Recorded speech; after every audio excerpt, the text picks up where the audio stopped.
Hi friends, तो आप लोग कैसे? देखिए, आज तो है आपका चैप्टर 1 चलन, जिससे आज आपको पढ़ाएंगे। लगेगा कि नहीं, आज तक हम जिंदगी में ऐसा नहीं पढ़े हैं, क्योंकि देखिए हमारा पढ़ाने का तरीका है कुछ अलग है। तो देखिए, सबसे पहले हम जनरल में क्या जानते हैं, जीवन अवधि क्या है। चलिए हम समझ लेते हैं जीवन अवधि।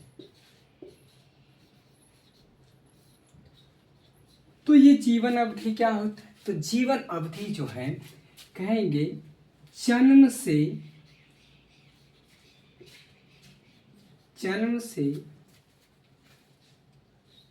लेकर प्राकृतिक जन्म से लेकर प्राकृतिक मृत्यु को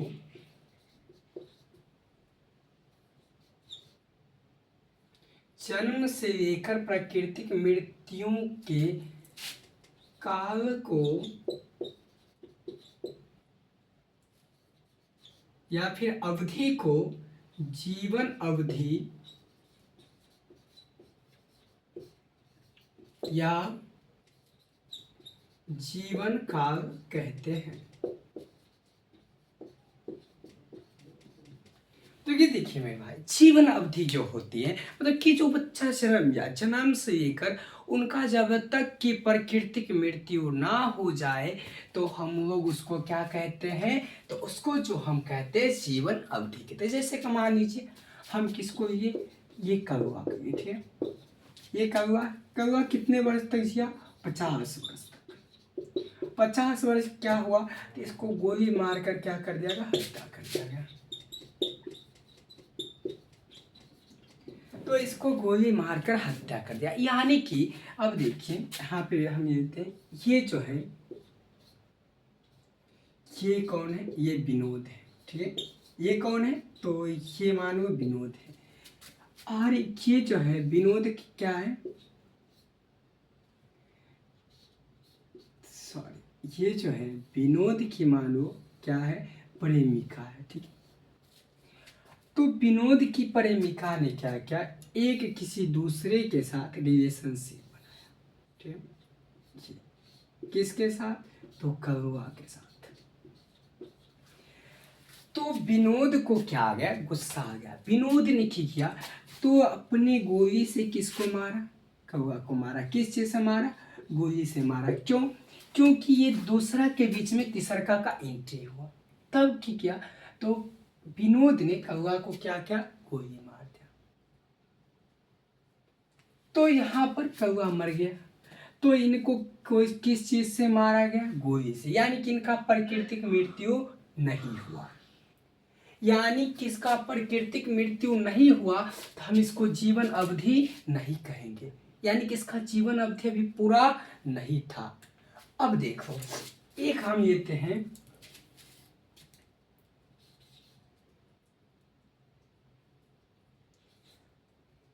अर्फोर्ड को। अर्फोर्ड एक व्यक्ति है, यह 70 वर्ष का हुआ।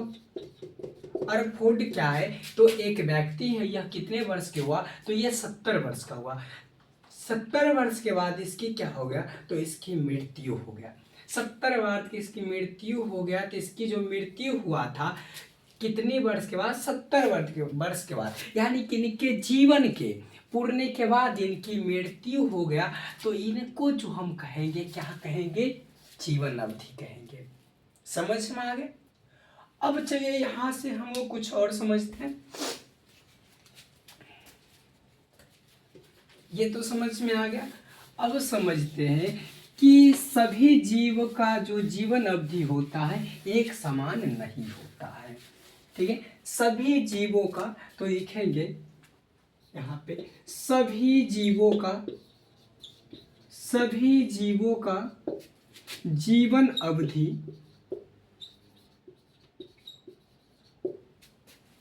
एक समान नहीं होता है।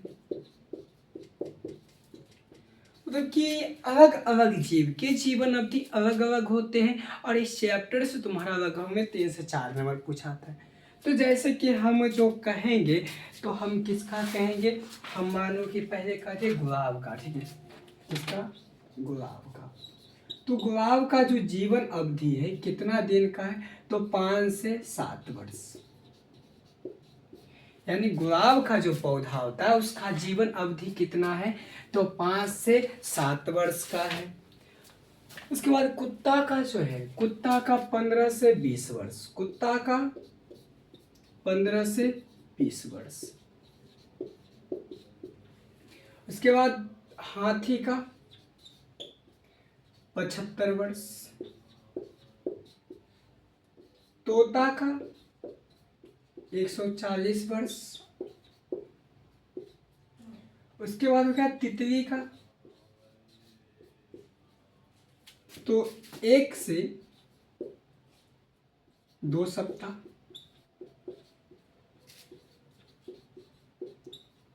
उसके बाद हो गया बरगद का, तो बरगद का होगा 200 से 300 वर्ष, 200 से 300 वर्ष। उसके बाद से हम इधर लिख देते हो,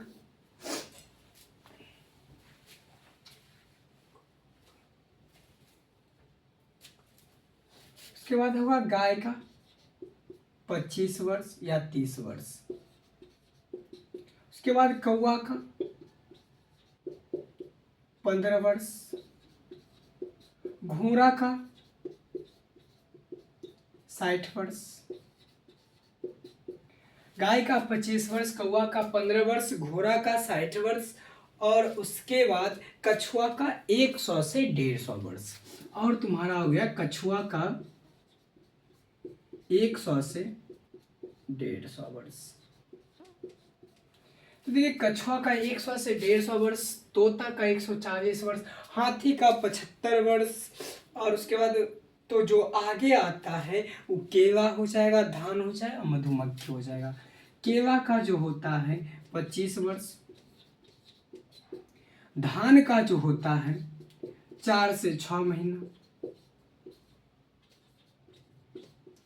उसके बाद एक जो बच्चा है मधुमक्खी, तो मधुमक्खी का कितना होगा, तो मधुमक्खी का जो होता है वह होता है 30 दिन का, यानी कि 1 महीना का इसका जीवन अवधि होता है। क्या होता है, जीवन अवधि। तो देखिए सभी जीवों का जो जीवन अवधि एक समान नहीं होता है। तो हमसे ये भी पूछा जाए क्या सभी जीव का जीवन अवधि उनके आकार पर निर्भर करता है, तो हम कहेंगे नहीं, सभी जीव का जीवन अवधि उनके आकार पर निर्भर नहीं करता है। जैसे कि एग्जाम्पल लेते हैं, जैसे कि एग्जाम्पल में हम कौवा लेते हैं और तोता लेते हैं। कौवा का एज 15 वर्ष, तोता का एज 140 वर्ष। तो दोनों तो एक ही था, इतना डिफरेंट क्यों हो गया, क्योंकि दोनों तो एक पक्षी है ना। बहुत होना चाहिए था तो इसका 138 होना चाहिए था, 136 होना चाहिए था, लेकिन इतना अन्याय इसके साथ क्यों हुआ। तो कहने का अर्थ है कि जो जीवन अवधि है जीवों के आकार पर निर्भर नहीं करती है। याद रखिएगा कि जो जीवों का जीवन अवधि है वह उनके आकार पर निर्भर नहीं करती। क्यों, क्योंकि जैसे कि देखिए कौवा और तोता का, कौवा का वही 15 वर्ष, तोता का वही 140 वर्ष। अब क्या कौवा जो है करिया होता है इसलिए, तो ऐसा कुछ नहीं है, ठीक है। और उसके बाद तोता जो है, तो इसीलिए कहते हैं कि यहाँ पर जो जीवन अवधि है सभी जीव का एक समान नहीं होता है, सभी का जीवन अवधि क्या होते हैं, तो अलग अलग होते हैं। ठीक, इसमें देखिए कुछ को लगा लीजिए जो पूछा जाता है, जैसे कि आपसे पूछा जाएगा कुत्ता का पूछा गया बहुत बार क्वेश्चन, ये बहुत ही महत्वपूर्ण है। उसके बाद हाथी का, उसके बाद तोता का, तितली का, बरगद का, और एक इधर लगाते हैं कछुआ का, और एक गाय का। तो मतलब ये 5 क्वेश्चन पूछा था और यहाँ से 2-3 क्वेश्चन पूछा ही जाएगा। तो पूछ रहे कुत्ता का जीवन अवधि 15 से 20 वर्ष। और देखिए कुछ आप लोग ये भी कंफ्यूज होते होंगे कि कहीं कहीं पर इसका जो एज मतलब कि कहीं कम रहता है कहीं ज़्यादा रहता है, तो ये अलग अलग बुक में थोड़ी एवरेज में रहता है, ठीक है। कि इतना से इतना तक, जैसे 15 से 20 वर्ष, तो कुत्ता को दे सकता है 20 से 30 वर्ष, ऐसे भी हो सकता है। ये नहीं है कि 15 से 20 रहेगा, 20 से 30 भी हो सकता है। ठीक है, तो ये सभी को आप क्या करिएगा, तो याद करिएगा, और ये पूछता है।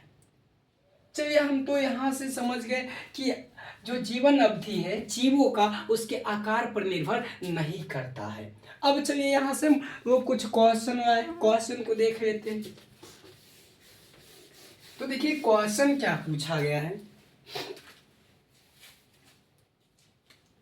कह रहा है क्या जीवों का जीवन अवधि, क्या जीवों का जीवन अवधि उनके आकार पर निर्भर करता है।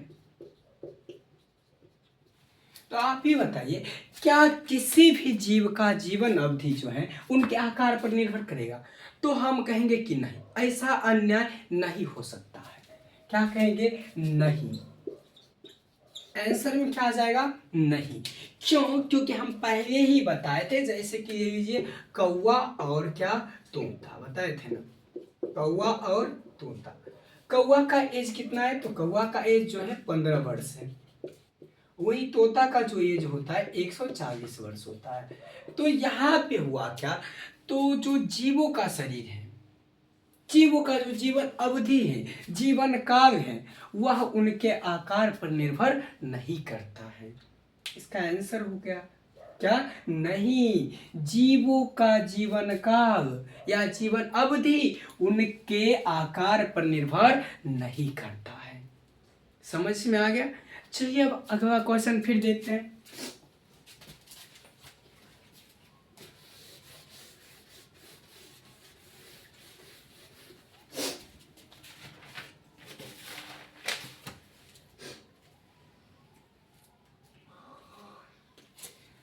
तो चलिए अगला क्वेश्चन कह रहा है, क्या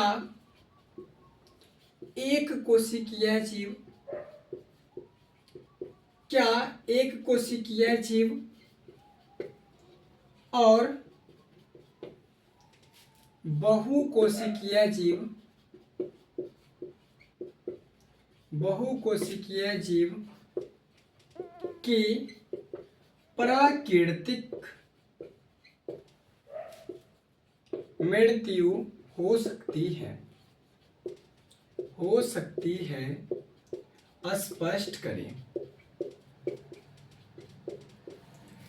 तो यहाँ पे अच्छा से समझिए, यहाँ से रिलेटेड क्वेश्चन को पूछा जाता है। हमसे क्वेश्चन क्या पूछा गया है, क्या एक कोशिकीय जीव और बहुकोशिकीय जीव की प्राकृतिक मृत्यु हो सकती है? स्पष्ट करें।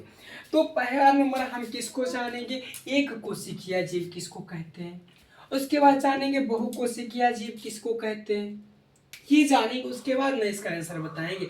तो पहले देखिए जीव, पहले जीव के बारे में समझिए। जीव दो प्रकार, पहली बात एक हो गया एक कोशिकीय,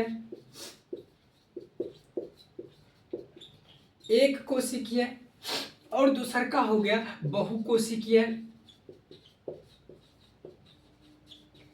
पहला आपका हो गया एक कोशिकीय और दूसरा का क्या हो गया, बहुकोशिकीय। तो हम एक कोशिकीय में क्या कहेंगे कि वैसा जीव, वैसा जीव जो केवल एक कोशिका का, वैसा जीव जो केवल एक कोशिका का बना होता है, उसे एक कोशिकीय जीव कहते हैं। एक कोशिकीय जीव कहते हैं। और ये भी बात याद रखिएगा कि एक कोशिकीय जीव जो होते हैं वह क्या होते हैं, अमर होते हैं। अब देखिए बहुकोशिकीय जीव में सेम हो जाएगा कि वैसा जीव, वैसा जीव जो एक से अधिक कोशिका का बना होता है, उसे बहुकोशिकीय जीव कहते हैं, से बहुकोशिकीय जीव कहते हैं। तो चलिए इसको थोड़ा सा नोट कर लेना है कि एक कोशिकीय जीव और बहुकोशिकीय जीव किसे कहते हैं। एक कोशिकीय जीव वैसा जीव जो केवल एक कोशिका का बना होता है, उसे एक कोशिकीय जीव कहते हैं। जैसे में अमीबा, यानी कि हम कह सकते हैं कि एक कोशिकीय जीव जो होते हैं वह क्या होते हैं, अमर होते हैं। वहीं पे जो बहुकोशिकीय जीव होते हैं ये अमर नहीं होता है, इनकी प्राकृतिक मृत्यु तय है, इनकी प्राकृतिक मृत्यु तय नहीं है। ये प्राकृतिक रूप से इनकी मृत्यु नहीं हो सकता है। क्यों? क्योंकि बहुकोशिकीय जो जीव हैं उनमें पहले क्या होता है, निषेचन होता है। निषेचन से जाइगोट बनता है। जाइगोट बनने के बाद वहाँ पर क्या होता है, तो उसके बाद 2-3 क्रिया और होती है। उसके बाद जाके क्या होता है, तो जीव का निर्माण होता है, जिसके कारण बहुकोशिकीय जीव अमर नहीं होता है, इनकी प्राकृतिक मृत्यु तय है। परंतु एक कोशिकीय जीव का प्राकृतिक मृत्यु नहीं होता है, यानी कि इनकी मृत्यु नहीं होता है। ये जो होते हैं क्या होते हैं, अमर होते हैं। तो चलिए इसको नोट कर लीजिए, ठीक है। उसके बाद फिर आगे इसको डिबेट करेंगे।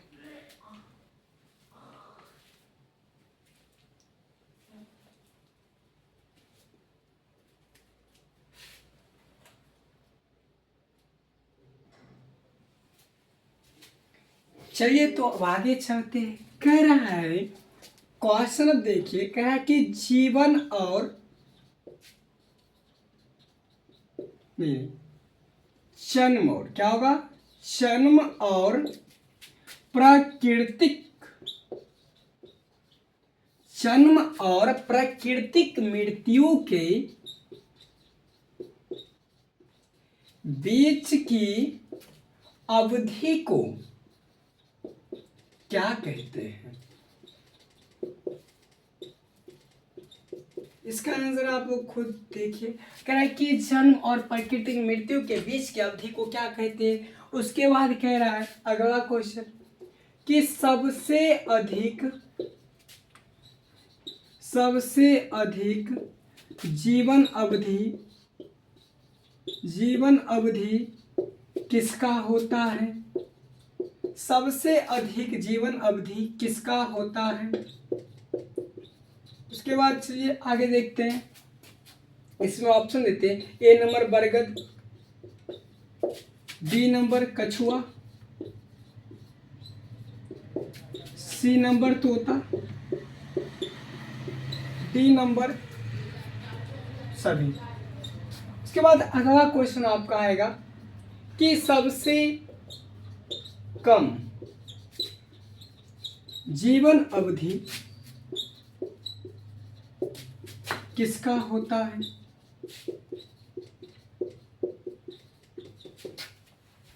तो देखिए पहला ऑप्शन है गाय का, बी नंबर कुत्ता का, सी नंबर गुलाब का, डी नंबर तितली का। और अगला क्वेश्चन आएगा कि कछुआ का जीवन अवधि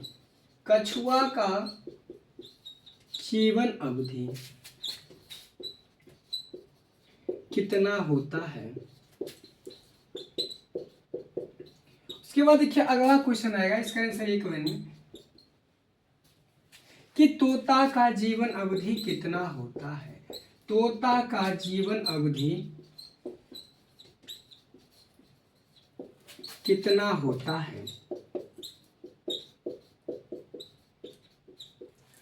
तो चलिए यहाँ पे 4-5 क्वेश्चन दिए, 5 क्वेश्चन का आपको क्या होता है, आंसर होता है। देखिए यहाँ पे बहुत ही अच्छा तरीका समझिए कि जन्म और प्राकृतिक मृत्यु के बीच की अवधि को हम लोग क्या कहते हैं, तो जीवन अवधि कहते हैं। कौन सी अवधि कहते हैं, जीवन अवधि, क्योंकि जन्म लेने के बाद उनका कौन सा मृत्यु हुआ, प्राकृतिक मृत्यु हुआ, तो जीवन अवधि।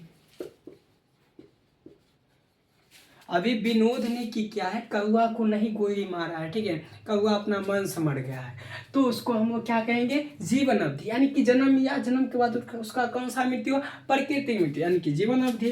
उसके बाद कह रहा है सबसे अधिक जीवन अवधि किसका होता है। तो देखिए यहाँ पे सबसे बरगद का 200 से 300, कछुआ का 150, तोता का 140। तो बताइए तीनों में से सही कौन सा है। तो बरगद का। क्यों? क्योंकि बरगद का जो पेड़ है 200 से 300 वर्ष से होता है। उसके बाद कह रहा है सबसे कम जीवन अवधि किसका होता है। तो सबसे कम जो जीवन अवधि होता है गाय का होता है 25 वर्ष, कुत्ता का होता है तो 15 से 20 वर्ष पीछे पढ़ा है। उसके बाद गुलाब का पौधा का 5 से 7 वर्ष, तितली का होता है 7 से 14 दिन, यानी एक सप्ताह से दूसरे सप्ताह तक। उसके बाद कछुआ का जीवन अवधि 150 वर्ष कह देंगे। कछुआ का जीवन अवधि कितने वर्ष? 150 वर्ष। उसके बाद कह रहा है कि तोता का जीवन अवधि कितना होता है। तोता का अवधि जो होता है 140 वर्ष होता है। कितने वर्ष? 140 वर्ष। देखिए ये सभी के सभी ऑब्जेक्टिव थे और बहुत ही अच्छा तरीका से आपको समझा। जो पीछे पढ़ाए थे वही सारे के सारे ऑब्जेक्टिव हैं। चलिए अब यहाँ से हम अगले टॉपिक और कुछ अब चलते हैं मेन चैप्टर पे कि जनन, यानी कि व्हाट इज रिप्रोडक्शन। इसको अच्छा तरीका से समझेंगे।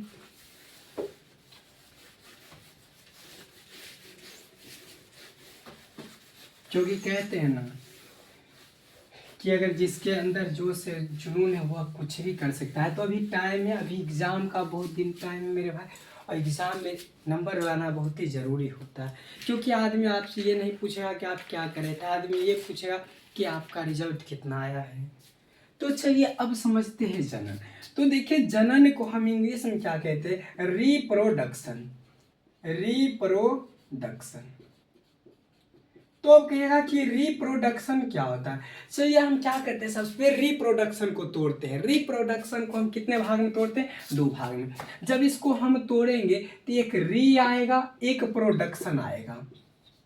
एक री आएगा और एक प्रोडक्शन आएगा। तो रिप्रोडक्शन का मतलब पुनः, और प्रोडक्शन यानी प्रोडक्ट। प्रोडक्ट का अर्थ क्या होता है? तो उत्पादन, यानी कि अपने जैसन संतान का पुनः उत्पादन करने की प्रक्रिया को क्या कहते हैं? जनन कहते हैं। यानी देख लीजिए इसका परिभाषा, जीवों के द्वारा अपने समान संतान उत्पन्न करने की प्रक्रिया को जीवों के द्वारा अपने समान संतान उत्पन्न करने की प्रक्रिया को जनन कहते हैं। क्या कहते हैं? जनन कहते हैं। तो देखिए बता दिया आपको रिप्रोडक्शन का अर्थ। रिप्रोडक्शन के 2 भाग में। तो री मतलब पुनः, प्रोडक्शन मतलब उत्पादन, यानी पुनः उत्पादन करने की प्रक्रिया को हम क्या कहते हैं? तो रिप्रोडक्शन कहते हैं। यानी कि जीवों के द्वारा अपने समान संतान उत्पन्न करने की प्रक्रिया को हम क्या कहते हैं? जनन कहते हैं। तो अब देखिए यहाँ से हमने दिमाग में खतरनाक क्वेश्चन उठा है। क्या उठा है खतरनाक क्वेश्चन? देखो कि जनन क्यों जरूरी है। जनन क्यों जरूरी है? जनन क्यों जरूरी है? अब आप ही बताइए कि जनन क्यों जरूरी। चलिए हम शॉर्ट में इसको समझते हैं। मान लीजिए यह पृथ्वी में 100 आदमी, कितने 100 आदमी? 100, ठीक है। ये पृथ्वी में 100 आदमी। यहाँ पे क्या क्या? तो 10 व्यक्ति मर गया, ठीक है। 10 व्यक्ति कितने वर्ष में? 1 वर्ष में।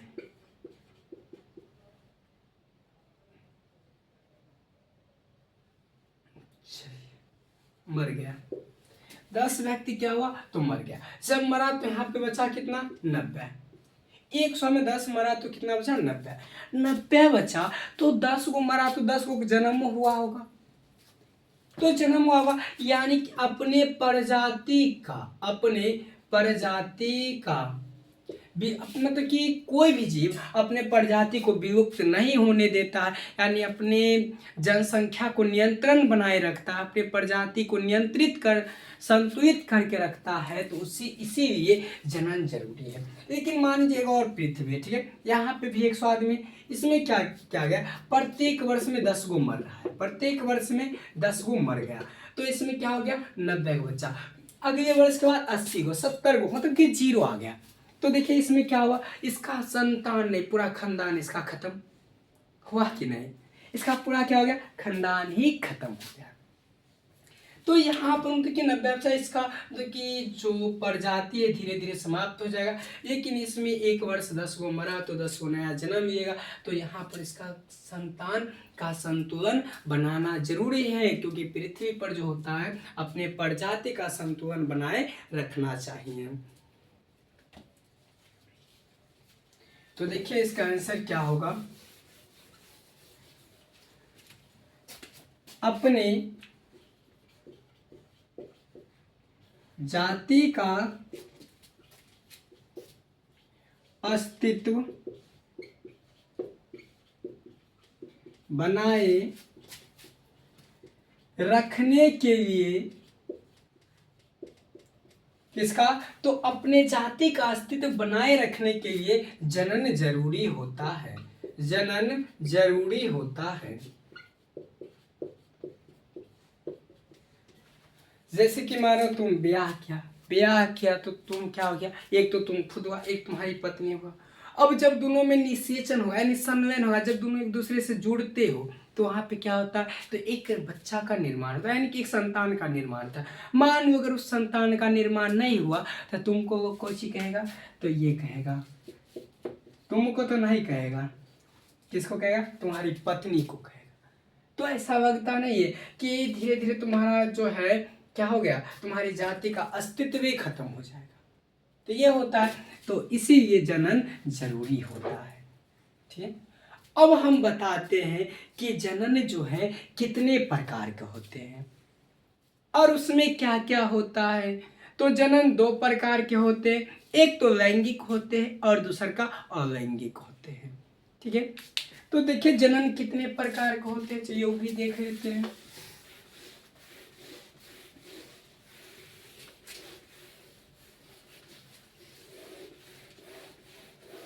समझ में आ रहा है, कोई दिक्कत नहीं है। अब देखते हैं कि जनन जो है कितने प्रकार के होते हैं।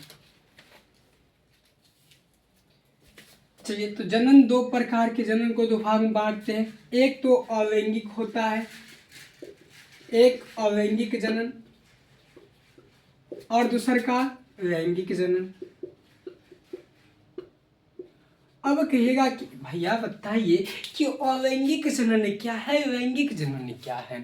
तो देखिए हम कहते हैं कि अलैंगिक जन्म अकेले संतान उत्पन्न हो जाएगा, लेकिन लैंगिक जन्म जो वहीं पर है इसमें अकेले संतान की उत्पत्ति नहीं होता है। इसमें नर और मादा दोनों की आवश्यकता होती है, लेकिन इसमें केवल नर भी रहेगा तो संतान की उत्पत्ति हो जाएगा, या फिर केवल मादा भी रहेगा तो संतान की उत्पत्ति हो जाएगा। जैसे कि देख लीजिए इसका डेफिनेशन, जब संतान की उत्पत्ति, जब संतान की उत्पत्ति केवल एक जनक द्वारा होता है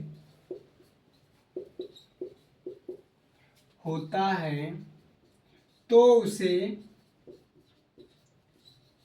अलैंगिक जनन कहते हैं। ये हो गया। अलैंगिक जनन में क्या होगा देख लीजिए, लैंगिक में देख लेते हैं। तो कहेंगे जब संतान की उत्पत्ति, जब संतान की उत्पत्ति नर तथा मादा, जब संतान की उत्पत्ति नर तथा मादा के संलयन से, संलयन मतलब जुड़ने से होता है, संलयन से होता है तो उसे लैंगिक जनन कहते हैं, तो उसे लैंगिक जनन कहते हैं। मतलब कि वो अलैंगिक में हुआ कि कोई भी जनक हो वह अकेले संतान को उत्पन्न कर दिया, उसे क्या कहेंगे, लैंगिक जनन। लेकिन अलैंगिक में क्या होता है, इसमें नर और मादा दोनों की आवश्यकता होती है तो उसे हम क्या कहते हैं, लैंगिक जनन कहते हैं। जैसे में इसका देख लीजिए, जैसे में अमीबा, कवक, विषाणु इत्यादि। तो ये सब क्या करते हैं, तो ये सब अकेले संतान उत्पन्न कहेगा कि नहीं हम अकेले सही है, हमको दो का आवश्यकता नहीं है, ये क्या है अकेले ही सही है। एक इसमें कहेगा कि नहीं हमको नर और मादा दोनों चाहिए। तो देखिए पहले ये क्या होते हैं, इसमें लैंगिक जो है, लैंगिक में क्या होते हैं एक बार अच्छा समझ लीजिए। लैंगिक में जो होते हैं एक इधर नर हो गया और इधर मादा हो गया। क्या हो गया, नर हो गया मादा हो गया। तो जब दोनों का संयोग होता है तो पहले क्या बनता है, युग्मक बनता है। पहले क्या बनता है, युग्मक बनता है।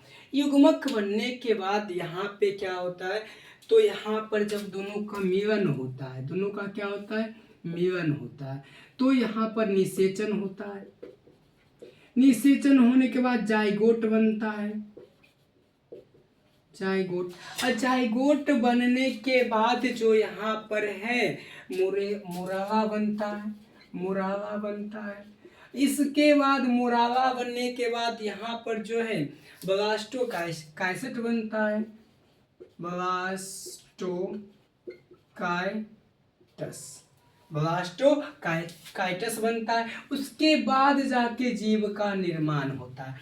यानी कि इसमें पहले जब नर और मादा दोनों आपसी संबंध बनाते हैं, आपसी रिलेशनशिप बनाते हैं, तो वहां पर सबसे पहले युग्मक का निर्माण होता है।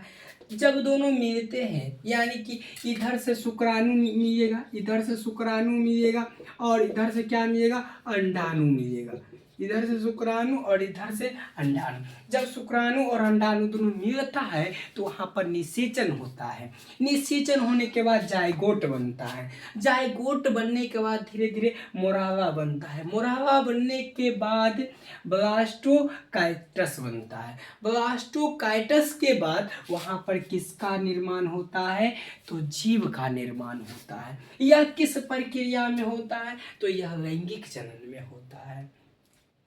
चलिए इतना समझ आ गया। अब आपको हम बताते हैं कि अलैंगिक का गुण, अलैंगिक का गुण, इसका गुण भी देख लेते हैं। इसका गुण क्या कहते हैं, तो पहला नंबर हम कहेंगे केवल एक जनक की आवश्यकता होती है। नंबर एक कहेंगे केवल एक जनक की आवश्यकता होती है।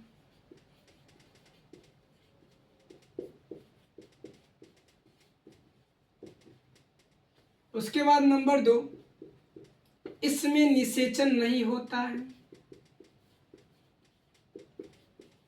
इसमें निषेचन नहीं होता है। उसके बाद नंबर तीन, पहले तो केवल एक जनक की आवश्यकता होती है। दूसरा का नंबर कि इसमें निषेचन नहीं होता है। और तीसरा का नंबर इसमें युग्मक का निर्माण नहीं होता है। युग्मक का निर्माण नहीं होता है। उसके बाद नंबर चार कि इसमें उत्पन्न संतान, कहेंगे इसमें उत्पन्न संतान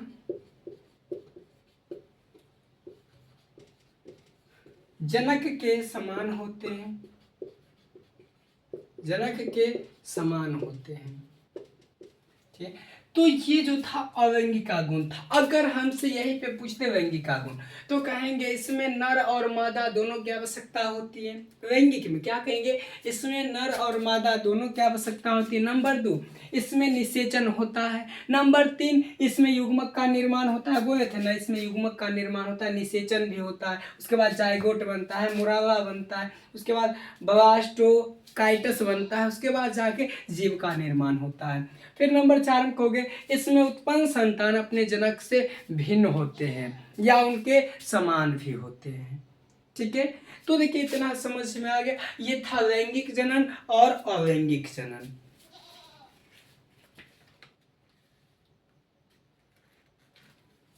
चलिए अब आगे की ओर चलते हैं, इसको मिटाते हैं।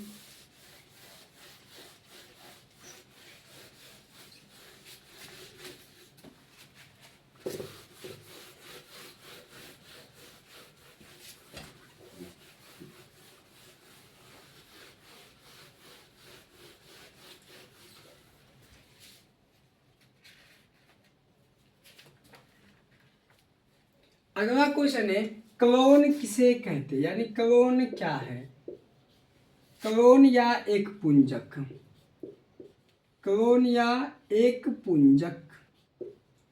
अगर नाम से ही पता चल रहा है, पहला नाम से तो पता नहीं चला, लेकिन इसका जो सेकेंड नाम था एक पुंजक, उससे हमको पता चला कि इसमें अलैंगिक जनन के ही द्वारा कोई एक जनक भाग लेकर यहाँ पर अपने संतान की उत्पत्ति करेगा, तो उसे हम क्लोन या एक पुंजक कहते हैं। ठीक है, तो क्वेश्चन है क्लोन या एक पुंजक किसे कहते हैं।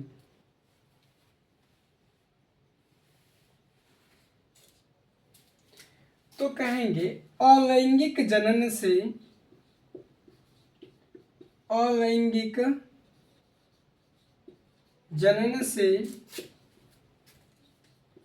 उत्पन्न संतति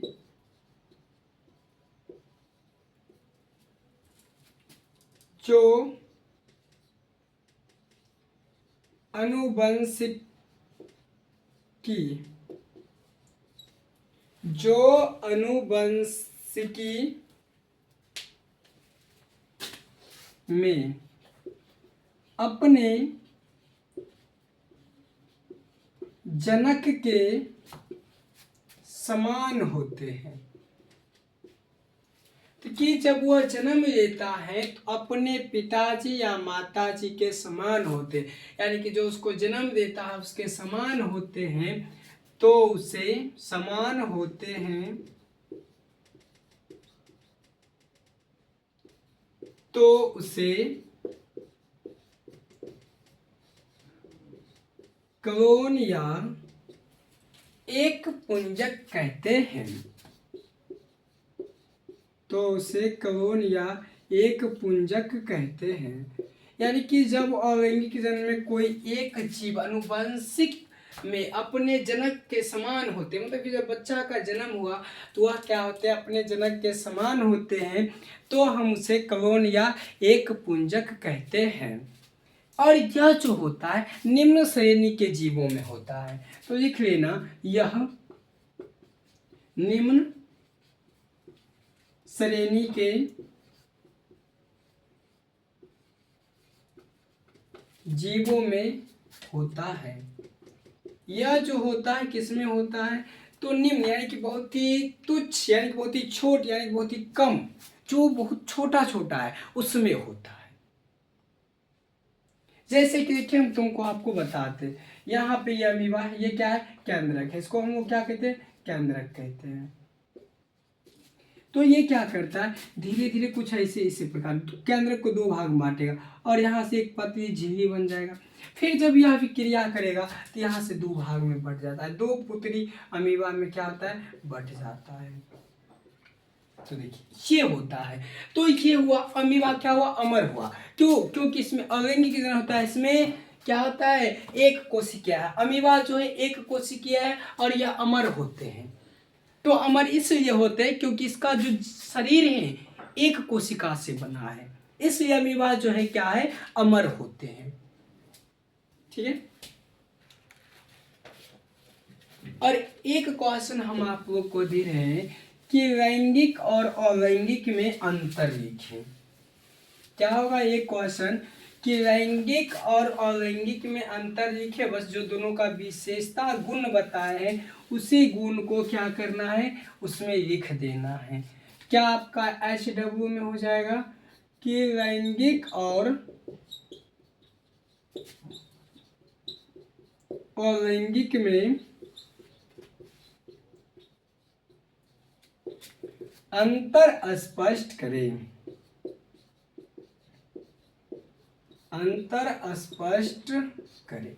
ये क्वेश्चन आप लोगों को खुद से करना है, क्योंकि इस क्वेश्चन में जो उसका गुण बताया है बस उसी गुण को 4-4 या 5-5 गुण को छाप देना है, वही उसका क्या हो जाएगा, अंतर हो जाएगा।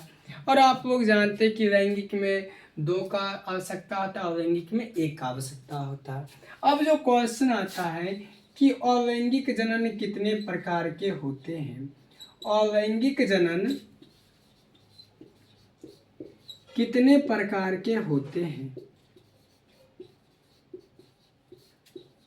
अलैंगिक जनन कितने प्रकार के होते हैं? तो जो अलैंगिक जनन है यह निम्न प्रकार के होते हैं। क्या है? अलैंगिक जनन निम्न प्रकार के होते हैं। अलैंगिक जनन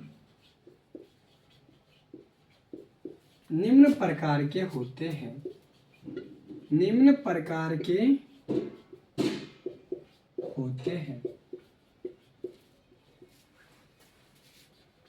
हमसे पहले क्वेश्चन पूछा गया अलैंगिक जनन कितने प्रकार के होते हैं, तो हम बोले कि अलैंगिक जनन जो है निम्न प्रकार के होते हैं। नंबर 1 विखंडन मुकुलन। नंबर 1 हो गया विखंडन।